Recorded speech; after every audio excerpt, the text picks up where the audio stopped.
Hi everyone, welcome to my YouTube channel. ಎಲ್ಲರೂ ಹೇಗಿದ್ದೀರಾ? ಚೆನ್ನಾಗಿದ್ದೀರಾ ಅಂತ ಅಂದ್ಕೊಂಡಿದ್ದೀನಿ.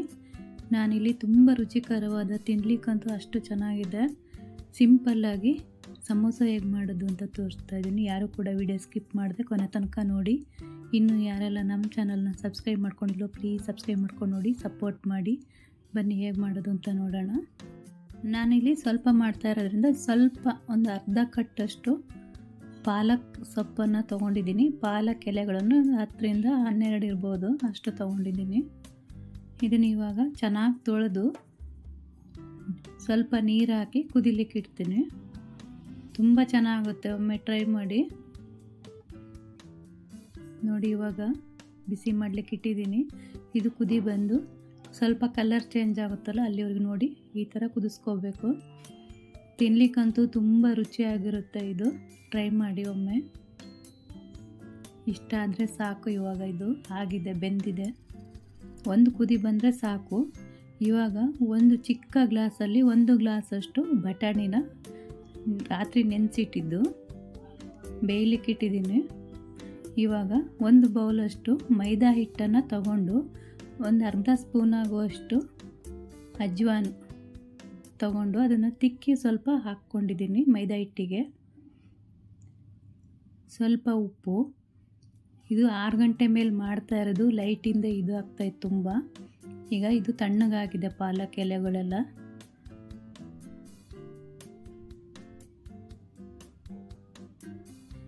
ಇದಕ್ಕೆ ಇನ್ನೊಂದು ಸ್ವಲ್ಪ ನೀರು ಹಾಕ್ತೀನಿ. ಸ್ವಲ್ಪ ಇರೋದ್ರಿಂದ ರುಬ್ಬಕ್ಕಾಗಲಿಲ್ಲ, ಅದಕ್ಕೆ ಒಂದು ಸ್ಪೂನಷ್ಟು ನೀರು ಹಾಕ್ಕೊಂಡು ರುಬ್ಕೊಂಡು ಬಂದಿದ್ದೀನಿ.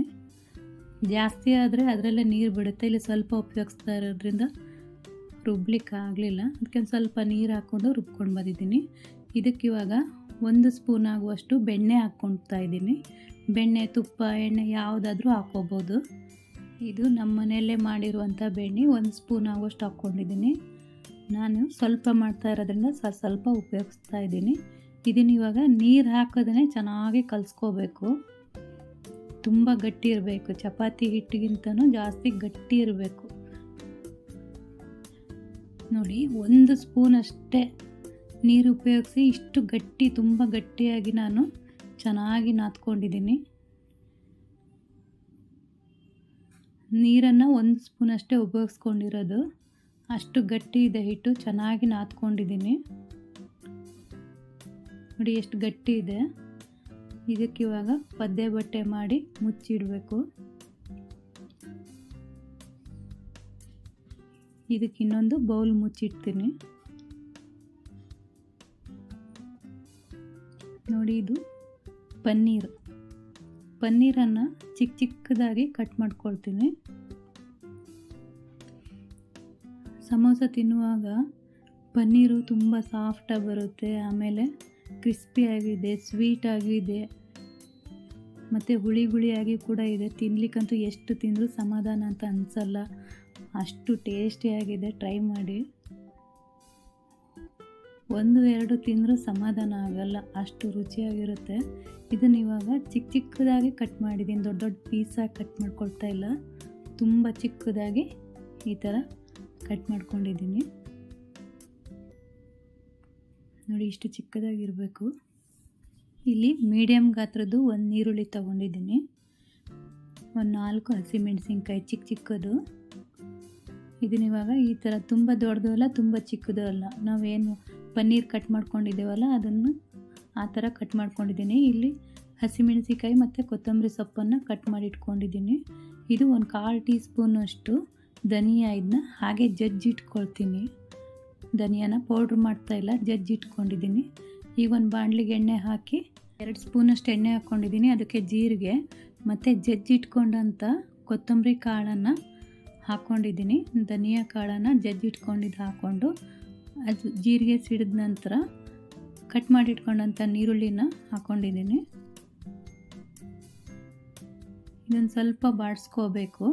ಬಾಡಿಸ್ಕೊಂಡಾದಮೇಲೆ ಹಸಿಮೆಣಸಿಕಾಯಿ ಕೂಡ ಹಾಕ್ಕೊಂಡಿದ್ದೀನಿ. ಈರುಳ್ಳಿ ಸ್ವಲ್ಪ ಬಾಡಿಸ್ಕೊಂಡಾದಮೇಲೆ ಹಸಿಮೆಣಸಿಕಾಯಿ ಹಾಕ್ಕೊಂಡಿದ್ದೀನಿ. ಇವಾಗ ಇದಕ್ಕೆ 1/4 ಟೀ ಸ್ಪೂನಷ್ಟು ಶುಂಠಿ ಮತ್ತು ಬೆಳ್ಳುಳ್ಳಿ ಪೇಸ್ಟನ್ನು ಹಾಕ್ಕೊಂಡಿದ್ದೀನಿ. ಜಜ್ಜಿ ಕೂಡ ಕಟ್ ಮಾಡಿ ಕೂಡ ಹಾಕೋಬೋದು, ಪೇಸ್ಟ್ ಚೆನ್ನಾಗುತ್ತೆ. ಇದು ಒಂದು ಮುಷ್ಟಿಯಷ್ಟು ಗೋಡಂಬಿ ಹಾಕ್ಕೊಂಡಿದ್ದೀನಿ. ಇದು ತುಂಬ ಕ್ರಿಸ್ಪಿಯಾಗಿ ಸಿಗುತ್ತೆ. ಇದು ಸ್ವೀಟಾಗಿ ಸಿಗುತ್ತೆ, ತಿನ್ನುವಾಗ ತುಂಬ ರುಚಿಯಾಗಿರುತ್ತೆ. ಒಂದು ಮುಷ್ಟಿಯಷ್ಟು ಒಣ ದ್ರಾಕ್ಷಿಯನ್ನು ಹಾಕ್ಕೊಂಡಿದ್ದೀನಿ, ಒಂದು ಮುಷ್ಟಿ ಗೋಡಂಬಿ ಹಾಕ್ಕೊಂಡಿದ್ದೀನಿ. ಇವಾಗ ಅದೆಲ್ಲ ಫ್ರೈ ಆದಮೇಲೆ ಅರಿಶಿನ ಪುಡಿ ಮತ್ತು ಒಂದು ಅರ್ಧ ಟೀ ಸ್ಪೂನಷ್ಟು ಧನಿಯಾ ಪೌಡರನ್ನು ಹಾಕ್ಕೊಂಡಿದ್ದೀನಿ. ಇದು ಆಮ್ಚೂರ್ ಪೌಡ್ರು ಒಂದು 1/4 ಟೀ ಸ್ಪೂನಷ್ಟಿದೆ. ಮತ್ತು ಪೇಪರ್ ಪೌಡ್ರು ಕೂಡ ಒಂದು 1/4 ಟೀ ಸ್ಪೂನಷ್ಟು ಹಾಕ್ಕೊಳ್ತೀನಿ.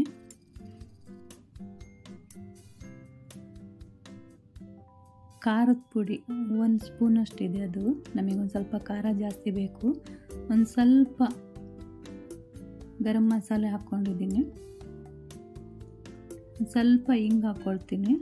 ಹಿಂಗು ಹಾಕಿದ್ರೆ ಹಾಕ್ಬೋದು, ಹಾಕದೆ ಕೂಡ ಮಾಡ್ಬೋದು. ಇದೆಲ್ಲ ಮಿಕ್ಸ್ ಮಾಡ್ಕೋಬೇಕು.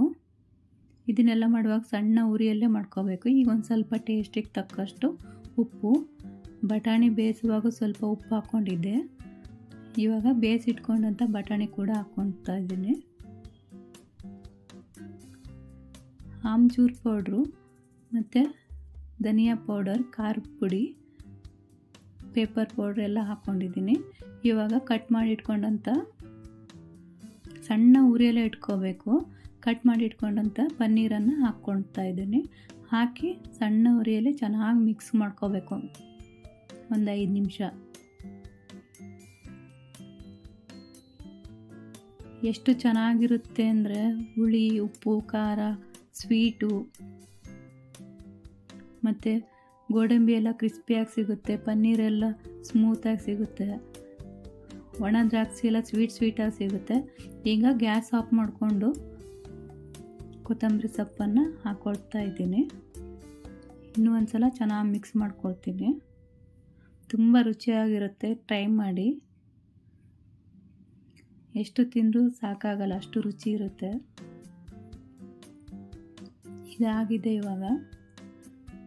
ಇವಾಗ ನಾವು ಹಿಟ್ಟು ಕಲಸಿಟ್ಕೊಂಡಿದ್ನ ನೋಡಿ, ಇವಾಗ ಎಷ್ಟು ಸ್ಮೂತಾಗಿ ಬಂದಿದೆ ಅಂತೇಳಿ ನೋಡಿ, ಎಷ್ಟು ಸ್ಮೂತಾಗಿದೆ. ಕಲಸಿಡುವಾಗ ತುಂಬ ಗಟ್ಟಿಯಾಗಿ ಕಲಸಿಡಬೇಕು. ಈಗಲೂ ಕೂಡ ಗಟ್ಟಿ ಇದೆ, ಆವಾಗಿನಕ್ಕಿಂತ ಸ್ಮೂತ್ ಇದೆ. ಚೆನ್ನಾಗಿ ನಾದ್ಕೊಳ್ತಾ ಇದ್ದೀನಿ ಇನ್ನೊಂದು ಸಲ.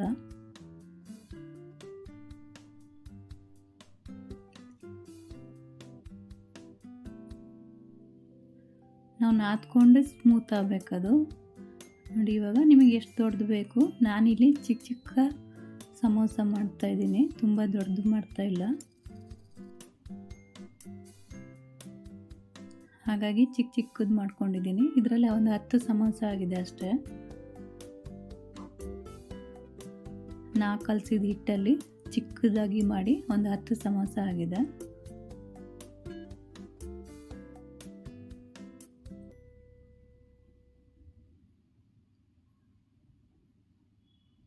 ನೋಡಿ, ಮತ್ತೆ ಇದಕ್ಕೆ ಬಟ್ಟೆ ಹಾಕಿಡಬೇಕು, ಒದ್ದೆ ಬಟ್ಟೆನ. ಇದಕ್ಕೆ ಎಣ್ಣೆ, ಹಿಟ್ಟು ಏನು ಬೇಡ, ಹಾಗೆ ಈ ಥರ ಉದ್ದಿದ್ರೆ ಬರುತ್ತೆ, ಬಿಟ್ಟು ಬರುತ್ತೆ ಅದು. ಎಣ್ಣೆನೂ ಹಾಕೋಬಾರ್ದು, ಹಿಟ್ಟು ಹಾಕೋಬಾರ್ದು, ಹಾಗೆ ಈ ಥರ ಮೊಟ್ಟೆ ಆಕಾರದಲ್ಲಿ ಉದ್ಕೋಬೇಕು. ನೀವು ಎಷ್ಟು ತೆಳ್ಳಗೆ ಉದ್ದಿದ್ರೂ ಉದ್ಬೋದು, ಇದೇನು ಹರಿಯೋದಿಲ್ಲ. ಅಜ್ವಾನ ಹಾಕಿರೋದ್ರಿಂದ ಒಂದು ಸ್ವಲ್ಪ ಇದು ಆಗುತ್ತೆ ಅಷ್ಟೇ. ನೋಡಿ, ಈ ಥರ ಉತ್ಕೊಂಡಿದ್ದೀನಿ. ನಾನಿಲ್ಲಿ ಚಿಕ್ಕದು ಮಾಡೋದ್ರಿಂದ ಚಿಕ್ಕದಾಗಿ ಉತ್ಕೊಂಡಿದ್ದೀನಿ. ಎಷ್ಟಾದರೂ ತೆಳ್ಳಗೆ ಉದ್ಬೋದು. ಇದು ಲೈಟಿನ ಬೆಳಕಿಗೆ ಸರಿ ಕಾಣಿಸ್ತಾ ಇಲ್ಲ ನೋಡಿ. ಇದನ್ನು ಮಧ್ಯೆ ಈ ಥರ ಕಟ್ ಮಾಡ್ಕೋಬೇಕು. ಎಲೆಗಳನ್ನೆಲ್ಲ ಉತ್ಕೊಂಡಾದ್ಮೇಲೆ ಈ ಥರ ಮಧ್ಯ ಕಟ್ ಮಾಡಿಟ್ಕೊಂಡು ನಾವೇನು ಕಟ್ ಮಾಡಿ ಇಟ್ಕೊಂಡಿರ್ತೀವಲ್ಲ ಅದಕ್ಕೆ ನೀರು ಹಚ್ಕೋಬೇಕು. ಈ ಥರ ನಾವು ಕಟ್ ಮಾಡಿ ಇಟ್ಕೊಂಡು ಭಾಗಕ್ಕೆ ನೀರು ಹಚ್ಕೊಂಡು ಈ ಥರ 2 ಬೆರಳಿಂದ ಇಟ್ಕೊಂಡು ಈ ಥರ ಫೋಲ್ಡ್ ಮಾಡ್ಕೋಬೇಕು. ಕೆಳಗಡೆ ಒಂದು ಸ್ವಲ್ಪ ಬ್ರಷ್ ಮಾಡ್ಕೋಬೇಕು. ನೋಡಿ, ಪಟ್ಟಣದ ಆಕಾರ ಆಗುತ್ತೆ. ಸುತ್ತ ನೀರು ಹಚ್ಕೋಬೇಕು. ನಿಮಗೆ ಎಷ್ಟು ಸಾಧ್ಯ ಆಗುತ್ತೋ ಅಷ್ಟನ್ನು ನಾವೇನು ಪನ್ನೀರ್ ಮಿಕ್ಸ್ ಮಾಡಿ ಇಟ್ಕೊಂಡಿದ್ವಲ್ಲ ಹಾಕ್ಕೋಬೇಕು. ಪನ್ನೀರಾಗಲಿ ದ್ರಾಕ್ಷಿ ಗೋಡಂಬಿ ಆದರೂ ಎಷ್ಟಾದರೂ ಹಾಕ್ಕೋಬೋದು, ಅಷ್ಟು ರುಚಿ ಕೊಡುತ್ತೆ. ನೋಡಿ, ಈ ಥರ ಫೋಲ್ಡ್ ಮಾಡಬೇಕು. ಎಷ್ಟು ಚೆನ್ನಾಗಾಗಿದೆ. ನಾನಿಲ್ಲಿ ಚಿಕ್ಕದು ಮಾಡ್ತಾಯಿದ್ದೀನಿ. ನಾವು ಕಟ್ ಮಾಡ್ಕೊಂಡು ಭಾಗಕ್ಕೆ ನೀರು ಹಚ್ಕೊಂಡು 2 ಕೈಯಿಂದ ಈ ಥರ ಫೋಲ್ಡ್ ಮಾಡಿದರೆ ಬೇಗ ಆಗುತ್ತೆ. ಕೆಳಗಡೆ ಒಂದು ಸ್ವಲ್ಪ ಟೈಟ್ ಮಾಡಿಕೊಂಡು ಬ್ರಷ್ ಮಾಡಿಕೊಂಡು ಸುತ್ತ ನೀರು ಹಚ್ಕೊಂಡು ಅದಕ್ಕೆ ಎಷ್ಟು ಹಿಡಿಯುತ್ತೋ ಅಷ್ಟನ್ನು ನಾವಿಲ್ಲಿ ಮಿಕ್ಸ್ ಹಾಕ್ಕೋಬೇಕು. ಇದನ್ನು ಒಳಗೆ ಫೋಲ್ಡ್ ಮಾಡ್ಲಂಗೆ ಹಾಗೆ ಅಂಟಿಸ್ಕೋಬೋದು. ನೋಡಿ ಈ ಥರ ಫೋಲ್ಡ್ ಮಾಡಿದರೆ ಚೆನ್ನಾಗುತ್ತೆ, ಈ ಥರ ಮಾಡಿದರೂ ಬರುತ್ತೆ. ನೋಡಿ ಎಷ್ಟು ಚೆನ್ನಾಗಾಗಿದೆ ಅಂತೇಳಿ, ಕಲರ್ಫುಲ್ಲಾಗಿ ಕಾಣಿಸ್ತಾ ಇದೆ ಪಾಲಕ್ ಸೊಪ್ಪಿಂದು. ನಿಧಾನಕ್ಕೆ ತೋರಿಸ್ತೀನಿ ನೋಡ್ರಿ. ಈ ಥರ ಫೋಲ್ಡ್ ಮಾಡಬೇಕು, ಈ ಥರ ಪ್ರೆಶ್ ಮಾಡ್ಕೋಬೇಕು. ಇಲ್ಲಿ ಸಹ ಅಷ್ಟೇ ಒಂದು ಸ್ವಲ್ಪ ಪ್ರೆಶ್ ಮಾಡಿಕೊಂಡು ಸುತ್ತ ನೀರು ಹಚ್ಕೋಬೇಕು. ಈಗಾದರೂ ಹಚ್ಕೊಳ್ರಿ, ಮತ್ತೆ ಬೇಕಾದ್ರೂ ಹಚ್ಕೋಬೋದು. ಅದು ಎಷ್ಟು ಹಿಡಿಸುತ್ತೆ ಅಷ್ಟು ಹಾಕ್ಕೋಬೇಕು ಫೋಲ್ಡಿಂಗ್ ಮಾಡೋಕ್ಕೆ. ನೋಡಿ, ಒಂದು ಬೆರಳಿಂದ ಒಳಗೆ ಹಾಕಿ ಈ ಥರ, ಆಮೇಲೆ ಇಲ್ಲಿ ಎರಡನ್ನೂ ಸೇರಿಸಿ ಈ ಥರ ಪ್ರೆಶ್ ಮಾಡಬೇಕು. ಎಷ್ಟು ಚೆನ್ನಾಗಾಗಿದೆ ನೋಡಿ ನಮ್ಮ ಸಮೋಸ. ತಿನ್ನಲಿಕ್ಕೂ ಅಷ್ಟೇ ರುಚಿಯಾಗಿರುತ್ತೆ. ಉಪ್ಪು, ಹುಳಿ, ಖಾರ, ಸ್ವೀಟು ಎಲ್ಲ ನೋಡಿ. ಇಷ್ಟ ಆಗಿದೆ, 10 ಆಗಿದೆ ನಮ್ಮದು. ಇದನ್ನ ಇವಾಗ ತುಂಬ ಎಣ್ಣೆ ಕಾಯಿಸ್ಕೋಬಾರ್ದು. ಸ್ಟಾರ್ಟಿಂಗಲ್ಲೇ ಸ್ವಲ್ಪ ಎಣ್ಣೆ ಕಾದ್ಮೇಲೆ ಅದನ್ನು ಹಾಕಿ ಮೀಡಿಯಮ್ ಇದರಲ್ಲೇ ಬೇಯಿಸ್ಕೋಬೇಕು.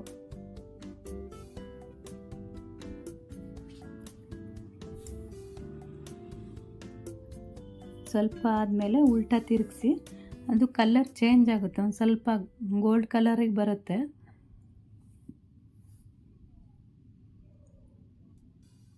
ಸಣ್ಣ ಉರಿಯಲ್ಲೇ ಬೇಯಿಸ್ಕೋಬೇಕು. ನೋಡಿ, ಕಲರ್ ಚೇಂಜ್ ಆಗಿದೆ, ಇವಾಗ ಗೋಲ್ಡನ್ ಕಲರಿಗೆ ಬಂದಿದೆ. ಇದಾಗಿದೆ ಇವಾಗ.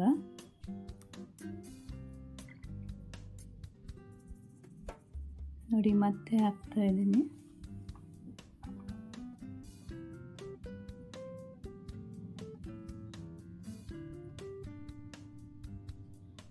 ನೋಡಿ ಎಷ್ಟೊಂದಾಗಿದೆ. ತಿನ್ನುವಾಗಂತೂ ಎಷ್ಟು ತಿಂದರೂ ಸಾಕು ಒಂದ್ಸಲ, ಅಷ್ಟು ಟೇಸ್ಟ್ ಇರುತ್ತೆ, ತುಂಬ ರುಚಿಯಾಗಿರುತ್ತೆ. ಟ್ರೈ ಮಾಡಿ. ಮಧ್ಯ ಗೋಡಂಬಿ ಸಿಗುತ್ತಲ್ಲ, ತುಂಬ ಚೆನ್ನಾಗಿರುತ್ತೆ. ದ್ರಾಕ್ಷಿ ಕೂಡ ಸ್ವೀಟಾಗಿ ಸಿಗುತ್ತೆ. ಪನ್ನೀರಂತೂ ಸ್ಮೂತಾಗಿ ಸಿಗುತ್ತೆ. ತಿನ್ನುವಾಗಂತೂ ಅದರ ಟೇಸ್ಟೇ ಅಷ್ಟೊಂದು ರುಚಿ ಇರುತ್ತೆ. ತುಂಬ ಚೆನ್ನಾಗಿದೆ. ಈ ವಿಡಿಯೋ ಇಲ್ಲಿಗೆ ಎಂಡ್ ಮಾಡ್ತಾ ಇದ್ದೀನಿ. ಇಷ್ಟ ಆದಲ್ಲಿ ಲೈಕ್ ಮಾಡಿ, ಕಮೆಂಟ್ ಮಾಡಿ, ಸಬ್ಸ್ಕ್ರೈಬ್ ಮಾಡ್ಕೊಂಡು ನೋಡಿ, ಸಪೋರ್ಟ್ ಮಾಡಿ. Thank you for watching.